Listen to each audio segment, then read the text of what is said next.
If you like what you hear in this podcast and want to help us keep the lights on, then you could support us on Ko-fi for as little as a £1 one-off donation. The links are in the episode description.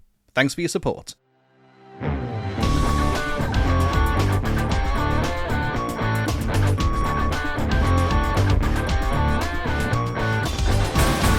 This is Skip, the podcast where we tell you, in our opinion, which albums are truly unskippable and which ones belong in the skip. I'm Mike. I'm Rob. And this week we are listening to The Darkness's One-Way Ticket to Hell and Back. As I teased last week, an artist you've all heard of, especially if you're British. An album you probably haven't, because whilst not exactly one-hit wonders, not exactly a prolific artist outside of that first album release. But this is very much the sophomore attempt. And this one comes from a very familiar face to us. And I'm fairly certain he sent this in. He must have been the first submission, right? Yeah, he was one of the first submissions. He was adamant we'd get this in early, and ever so sorry it took 29 episodes to get there. But the wheel speaks for itself. It certainly does. And it's not kind to anybody. Certainly not kind to... I mean, how would he like to be referred to? Don't know. He has multiple names. Yeah. Gumbo, the Wednesbury Cowboy, which is the new one. The Wednesbury Cowboy. The Wednesbury Cowboy. It's apt, but like, I mean, it's a very definite article. If I'm going to say it in his own voice, yeah. That's how I know him. He always says both names as his first name. I won't dox him live on a podcast, but thank you, Lee, you beautiful ginger man with no hair.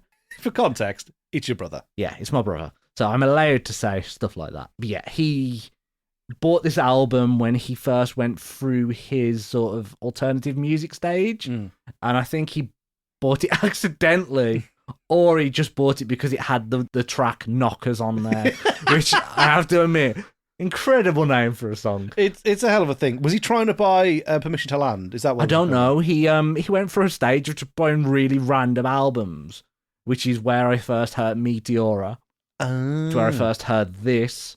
And what was the other really random one?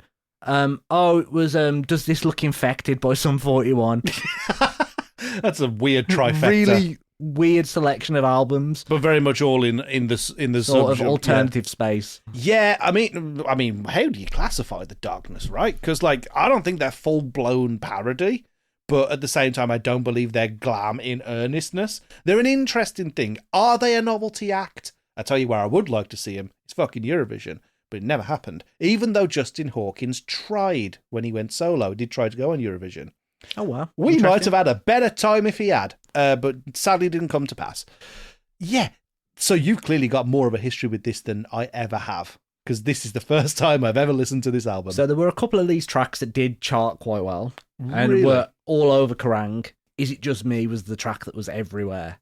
Right. Okay. And it has a really, actually quite fun music video where he just randomly jump into different destinations. Okay. Like, he's at the Taj Mahal.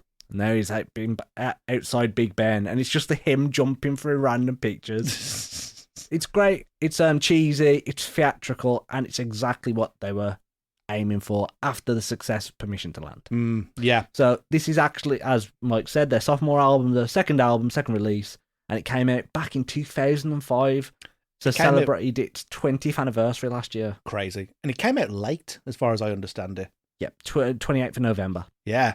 So, and I think it was meant to come out much sooner than this, but it got delayed, and I think that's what led to like the drop off in interest. Really, I think although you said they've released some singles and it got airplay, I don't think anything ever really hit the heights of I Believe in a Thing Called Love, which kind of would lead you to believe that the band are a one hit wonder. But like, they had some other charting songs off Permission to Land. Well, they're still going now, so... Oh, yeah. Their tours, I hear, are phenomenal. Yeah, and they always, and I state, always play Christmas time, even in the middle of summer. So, one of my former colleagues, her mum is an absolute huge fan. She follows them around the country. She's even been to Justin Hawkins' five-a-side football matches. He's a really fit guy. He loves to run. He's like really healthy, which is how he can fit into those fucking skin tight leotards. And yeah, they always play Christmas time. Don't let the bells end. Just so we can say bell end. Yeah. It's great. I mean, that also appeared in our Christmas episode. So 100%, yeah. Very much one we love. So this was bold, eccentric, and unapologetically theatrical. Yeah. And most fans and critics saw it as the most extravagant statement. Reveals excess, celebrates rock's absurdity, and proves that they were never afraid to go a little bit different to the rest of the artists that were out at the time. Different's the word. It really is, and I think it also cemented the fact that even though they were a relatively big rock band, they didn't see themselves as relatively big. They just saw themselves as, we are the darkness. We're just here to make music that we fucking like. Yeah. You do get that sense from the record. I think this is exactly the record they wanted to make. Whether or not it succeeds is something we'll come to talk about in a little bit. But this is, like you say, unapologetically a Darkness record. The Darkness being a band that do not take themselves seriously. The Darkness being a band that lean into the absurd and lean into the showy. And it very much comes across in the music. I mean, it came across in the visual identity of the band to begin with. Like you say, Justin Hawkins' cat suits, very much legendary. I mean, is that a British cryptid all of its own? That and his insanely bad teeth at the time. My God. Like, truly, like an ambassador for our national health. Fair play to him now. He's had his teeth fixed and he looks like a completely different person. Let me guess, you don't like it. I mean, I don't. But, like, Justin Hawkins now is a very different character. Oh, he is, but has the media changed his perception of life? I don't know whether it's even that. I think he wants to be Anthony Fantano or like Nick Nocturnal. He's a YouTuber now. It's very bizarre to see. Have you watched him? I have. He's fairly fair. I'll say that. He's pretty even-handed. Quite insightful. Yeah, I mean, he's obviously got the thing that none of the music critics have, which is actual musical talent. Yeah, musical talent, experience in the field, touring history, yada, yada, yada, yada. And he is open-minded. I think he's a little bit curmudgeonly. And obviously I was going to take umbrage to the fact that he didn't immediately fall in love with Sleep Token. It took several attempts. But I'm just me. And yeah, it's just bizarre to see him resurge in that way. It is, but it's a sign of the times. Like, music isn't as big of a thing anymore to make that mega money. The world has changed. Back when the Darkness first emerged, like, getting a record label, going on tour, were the biggest things that could happen to a musical act. And nowadays it's getting a viral song on TikTok is the biggest thing that can happen to you. It just shows how it changes. I'm shocked that the Darkness haven't been, I'm not going to say the victim, haven't benefited from something like the TikTok generation, where it seems like a song that is 20 years old or 40 years old, 60 years old, has equal chance of becoming a viral hit as something that's been released in the current calendar year. Yeah. To quote a Disney film, I'd class this as camp rock. For God's sake. You're not wrong. And much like that film, it's incredibly goddamn camp. So, just a little bit of background into this album. It came out during a turbulent period for the band. Their sudden rise to fame kind of hit them hard, back with relentless touring and like personal dependency challenges, which they've talked about in great detail, and it's part of the reason why Justin Hawkins strived to get his teeth fixed afterwards, because he felt like his teeth were a reflection of his past and he didn't want it to be his future, which incredible. So it's great to see him do better for himself and move past that. But it perfectly captures the band spirit, dramatic, tongue-in-cheek, and delivers every song with a bit of a wink-wink. Oh, it's more than a wink-wink. So I mean, like a wink. Yeah. It's your mate in the pub. Yeah, and I think lad rock. We'll get into the reviews in a minute, but one of the reviews I remember seeing, was it The Guardian? I don't remember. They said that the album feels like one extended dick joke. I'm like, and I think that's the humor it's pitching at. You know, your mileage is going to vary when it comes to this. It is very much the Eric Idle's Rutland Dirty Weekend level humor. That's where we are. Yeah, 100%. It's weird to be able to produce that whilst also being in rehab, but hey ho, I'm not you, Justin Hawkins. You tell me how that's possible. Well, let's have a look at the ratings then. So we've got Metacritic giving it a 68 out of 100. Lorcana got 70 in a previous episode. Yep. So, Lorcana and the Darkness collab. Could that ever happen? Who knows? All Music gave it a 3 out of 5. Alternative Press, 5 out of 5. That's a shock. Entertainment Weekly gave it a D+. The Guardian, 4. The Observer, 3. Pitchfork, 6.5. Pop Matters, 8 out of 10. Q, 4. Rolling Stone, 3. And Spin Magazine, A-. But one thing I'm going to commend them on something here, yeah. And I think you will too. This album had 3 singles. A normal album cycle. A normal 3-single album cycle. I think that's because they would have struggled to get something that's titled Knockers into the charts, but fair enough. Or Dinner Lady Arms. Or Dinner Lady Arms, yeah. It's a great title, I'll give them that. But yeah, so we had One Way Ticket, Is It Just Me, and Girlfriend. Yeah, that kind of feels like the 3 that you could actually get to chart. They're very poppy, very, as I say, camp. Girlfriend especially is a very fleeting little song, isn't it? Well, it is, considering it's supposed to be a breakup song. Yeah. Which I love. For a breakup song, right, that normally that plumb the depths, I think there's confidently about 7 words in those lyrics. It's not complicated. It's not at all. It's essentially, I know I cheated on you, but you cheated on me too. I love you. Yeah. Simple, to the point, and hilarious. Yeah. I think that's the best way to describe this album. Hilarious. And it makes it even better that it was produced by Roy Thomas Baker, who was best known for his work with Queen. Yeah. Now, that's the interesting wrinkle on it, isn't it? You listen to Permission to Land, and when that first hits and you've got somebody who can do very strong falsetto, you instantly think of Freddie Mercury. But this is taking the Freddie Mercury sense of humour, which was very wink, wink, nudge, nudge, and just making that almost like the sole part of it. I feel like it was less obvious on the first album, which is one I'm much more familiar with. And this one very much is the joke forward.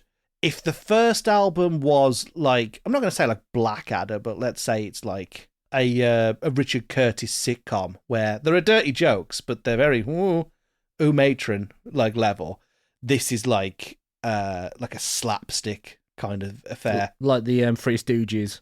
Yeah, like it's very obvious what the joke is at all times. I think that lack of subtlety is either going to be something that you really love or something that does not work for you. This feels like a very chalk and cheese album for people. Marmite album. It's a hell of a Marmite thing. Compared to Permission to Land, which was a very serious rock style album compared. Yeah, it was glam adjacent, radio friendly rock. This is silly and glam and colourful and wacky and probably gonna rub some people up the wrong way. And I'm here for it. If you like it, you're gonna get a lot from it. If you don't, well, we'll get into that. Shall we start off with your favourite track? I did like Is It Just Me? I think that made the most sense as a single. I think it was the more accomplished of the tongue-in-cheek, wink-wink, nudge-nudge kind of tracks. It's more playful with the humour, but generally is quite a good song beyond that. I really don't have much to say other than a surface-level analysis of that, because I think the album as a whole is pretty service-level. I didn't mind Hazel Eyes. I didn't think it was terrible. And English Country Garden, I had a good time with English Country Garden. It very much felt like true British quirk in all the best ways and none of the weird nationalistic ways. It was just silly and happy and fun and poppy and just randomly shouting "J'aime, j'aime, j'aime, j'aime." Woo! Yeah, that's just funny. English Country Garden. We're gonna knock it into French. You can see why it's funny. So it works for this band's humor, but it doesn't do so in an overly kind of affrontative, puerile way, which I think does happen on the record. But I still couldn't see English Country Garden working as a single, so I think they made the right choice by not doing that, because it's very much for people who like Queen deep cuts, hence the production credit. So that kind of makes sense. I'm gonna add one. I'm very keen to hear your opinion on this one. Okay. Bald. Hate it. Really? Hate it. Wow, I thought it was a little bit of a sleeper. Hated it. There's a lot on this album I just didn't vibe with. Fair enough. Which I is, mean, you know, it's understandable. It's very subjective. You know what bald feels like?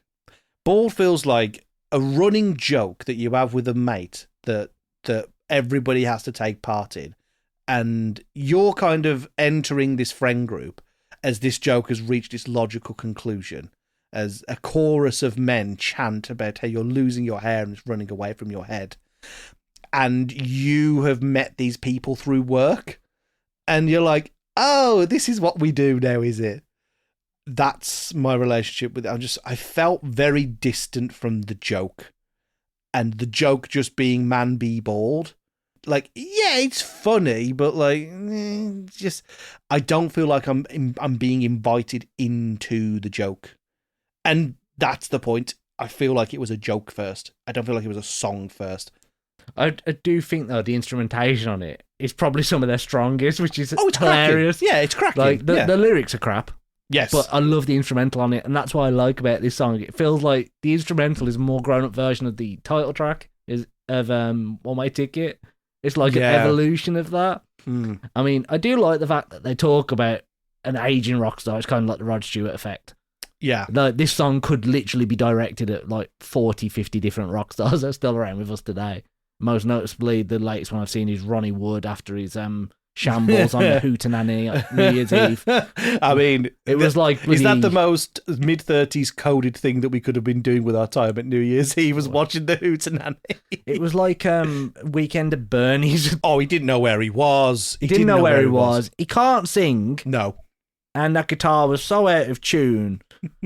Sweet Lord. But that's what it reminded me of. It was like talking about rock stars like him that don't want to fade. How lecherous. That's what I liked about it. How lecherous was it when they put... What's her name? Olivia Dean? Like that. I turned it off when Ronnie Wood come on. Not gonna lie. God. I kept it on, which was the wrong thing to do. Olivia Dean, I don't know much about her, but like her solo performances on that night were actually pretty good. I'm like, maybe I'd be into listening to this artist. And then they're like, oh, now you got to go and sing with fucking creepy old rock granddad. It just, it made me uncomfortable. We turned to Westlife. Everybody's looking for that something. Was that on the other side? It was on the other side. And we made the right choice by the sounds of it. I understand your hatred for it, but I think it's hilarious. And I think that's what I like about this album. A lot of it is just comedy. Like, seemed like such a good idea at the time. It's, again, so quintessentially British. It's like, I've just done this. Fuck, I've messed up. It seemed like such a good idea at the time. Yeah. I don't know where I am. I don't know what I've did wrong. There's a lot of that. And I think starting the album with One Way Ticket, which is... It couldn't be more obvious what that song is about. It could not be more straightforward. I mean, is the lyrics "stick it up your fucking nose" not obvious? And the fact that his septum's in tatters. Yep. It's not subtle. Subtlety very much took a fucking walk on this album. But that's what this album was about. It was how the rise to fame introduces you to shit like that. Like, you become part of that scene and suddenly you get things presented to you, or you did at least at that point.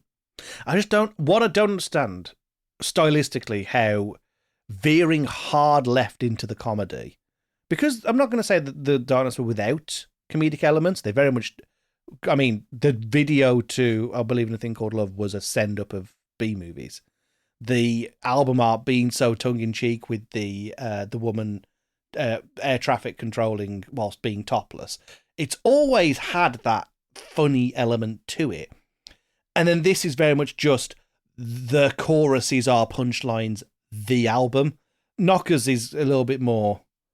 It's a sentence I've started now. Knockers is a bit more subtle with how it's more of a critique of like how you're being perceived and people that degrade the art that you do, but also tits, so funny. But like Dinner Lady Arms, the joke is the title of the track. The joke is the chorus, which is just "You've got big goings," and that's the track. That's the joke. Ha ha, funny. I want a bit more than that, and it seemed like a good idea at the time. Just about gets there on that.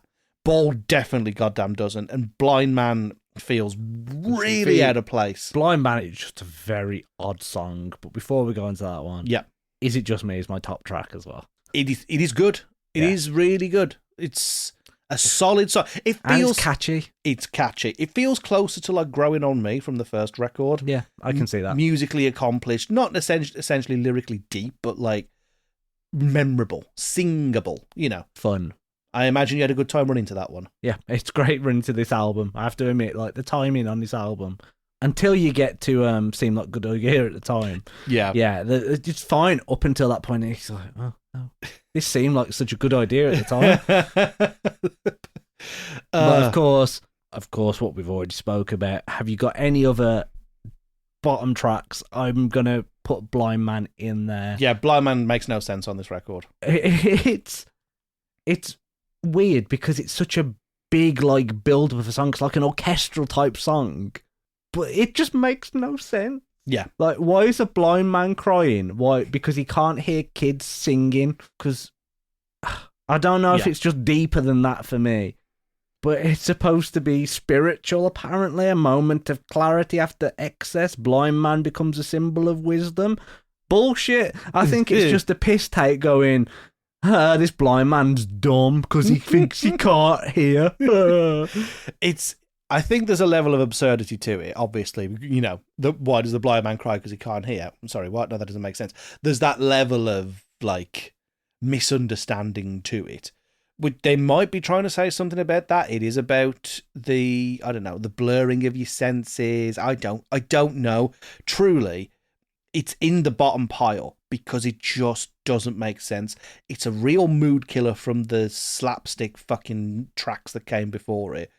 It lyrically is trying to say something that doesn't really resonate. It's not really an allegory for anything. It's not really a pastiche or a parody. It's just confusing. And it's confusing that, I mean, it happens, right? I mean, the deluxe version is the one that's on streaming platforms. There's 2 tracks after it. Yeah, Grief Hammer and Wanker. Thank you. Which we're not talking about. So this is like your big go home thing. I'd have replaced it with another unreleased track called Shit Ghost. Which was a B-side to Is It Just Me? Fucking Shit Ghost. Shit Ghost. Jesus Christ. Oh, that's the one that should have been on there. I think you could have closed out the album with One Way Ticket, and I think it would have easily worked because, you know, this is apart from the obvious cocaine. What you mean to just start the album and finish it straight after that song? No, just move it. One track album. No, just move it. But I think that, you know, you could have, you know, done something with the and back element, and it just isn't done. It just feels so out of place, and I can't see much of the artistic merit to it. English Country Garden does more of the fucking bicycle race era Queen of just doing this mental journey. That's almost a better crescendo to the whole thing than this. This just feels massively just not the darkness. And I don't... The orchestra is just... Did they just do it as a big fuck you to the record label? Is that another consideration? Maybe. Did they just do this album just to go, you've give us money because we had a big song? That's funny. Anyway, here's Knockers. Like, yeah, maybe. Apparently I've got it wrong as well. There were 4 singles. Fuck you, Darkness. Hazel Eyes was also a single. Okay, that kind of makes sense. Which makes sense. And you did actually say that when we were discussing it. So, wow. I didn't think we'd ever have an episode this short. It's almost like we've been at the powder ourselves with how quick we got through. This is crazy how this review is as long, or shorter than the actual album, which I think is the first time we've ever done that. Surely. I'm gonna have to try and come up with a track of the week because we need something to fucking talk about. We do. I mean, I'll say this right. You've said up the top you've got some good memories of this, and you think that the humor works, right? Do you think that there's a good amount of people out there that this works for? Or do you think that it's too off the deep end with it all? I think it's just a bit odd. It's a bit of an odd release, and I think it's one of those where if you know about it and you are a fan of the Darkness, or you have fond memories of certain songs, then yeah, you're gonna love it. But I think it's just too much of an outlier to really be somebody's favorite album.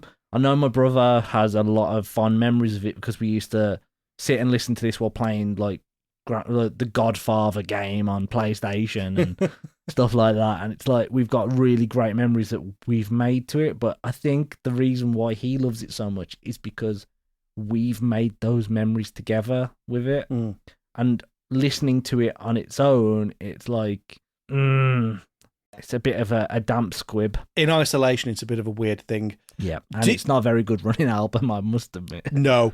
Do you think the Darkness are a parody band, or do you think that this is an earnest artistic expression? Because I don't know why you would reach for this, where if you're in the realm of parody music, you've got stuff like Steel Panther and Richard Cheese right there. I don't think they were a parody band. I don't think this was done as a parody. I think after the success of Permission to Land, and they've seen the gannets of music industries come after them and offer them mega money contracts to make follow-up albums that are going to be as successful, as viral as those tracks were, they've gone, fuck yeah, we're going to take your money, we're going to make some absolute bollocks to show you that it doesn't really matter what we do, you're always going to find fault with it.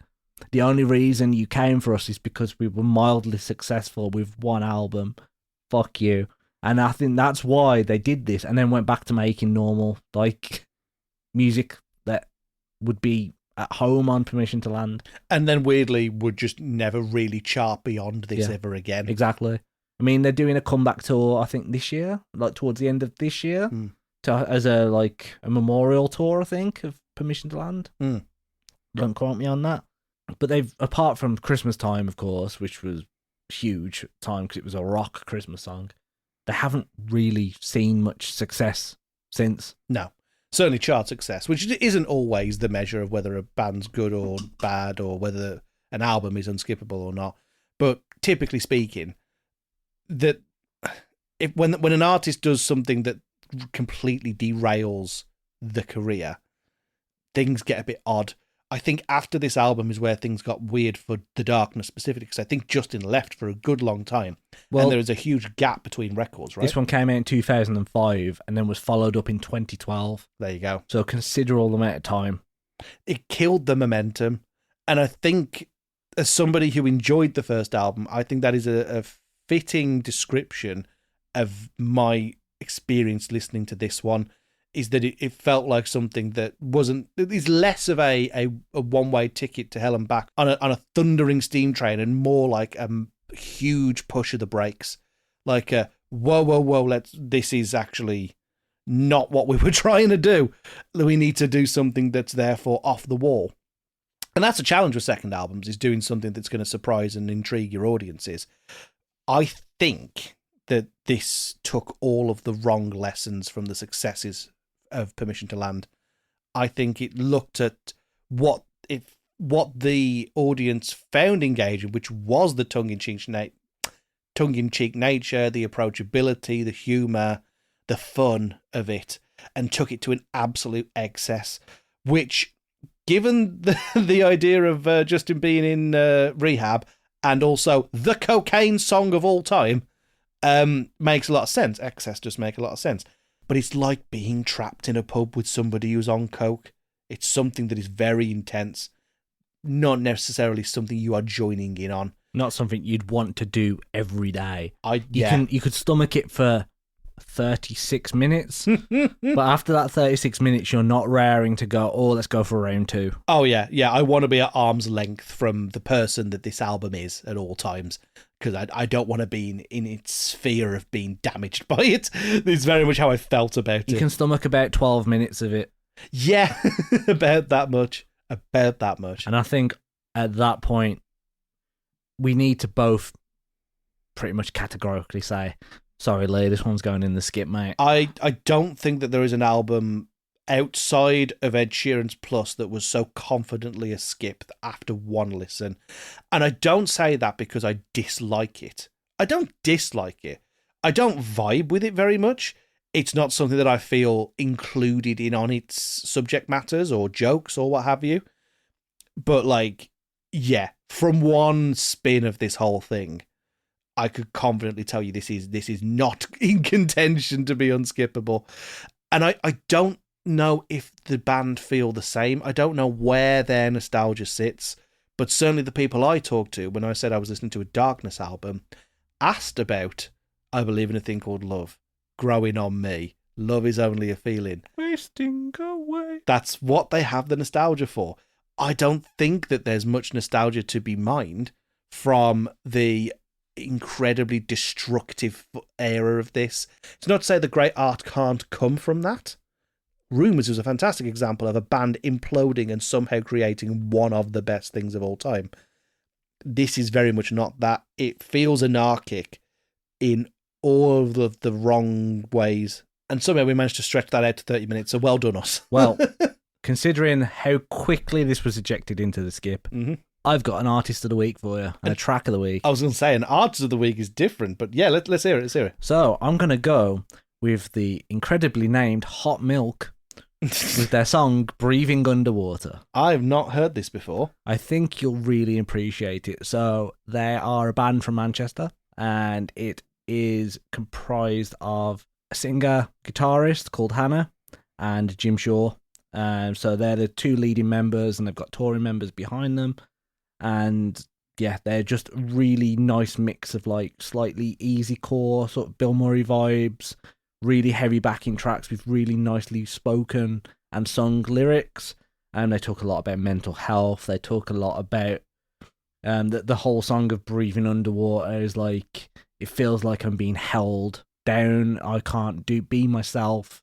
Like, I'm trying to breathe, but you won't let me let go. A really nice song, really great message behind it, and I think you'll really enjoy it.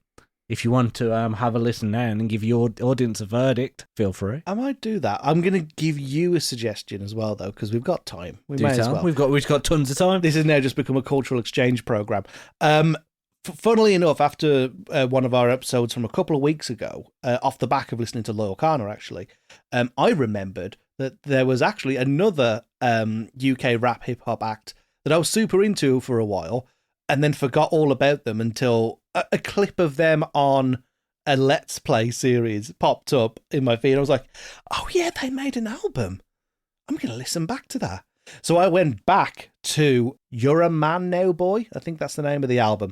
The artist is Riley Ritchie, but you might better know him as Jacob Anderson, aka Grey Worm from Game of Thrones. And that album is absolutely fantastic. Specifically, I like the track The Greatest. I think a lot of people gravitate towards Stronger Than Ever, and I think that's a great track. But The Greatest is a wonderful little house party anthem about surviving in a working class background that I just really, really resonate with. I think his vocal style is really underrated. I think he's a really strong artist, and I would love to hear more. I know that he had an album. I think he's gearing up for an album as we speak. And he's definitely had at least another album since You're a Man Now Boy, which was really, really good. So that's my little cultural exchange for you. As it turns out, I'm not stuck in my little subculture, and I did in fact listen to some different music at some point in my life. Wait. So we'll swap those, and we'll feed back at some point, eh? Yep, sounds like a plan. 346 minutes later. So, what did you think of Hot Milk? Okay, American Idiot the musical meets late 2000s Avril Lavigne, but also both of them want to be Youngblood. Bit weird. I'm not going to say I disliked it. I didn't dislike it. It was just not your cup of tea. Very, very fucking jazz hands whilst injecting heroin fucking territory for me. I'd be interested to hear other stuff from them.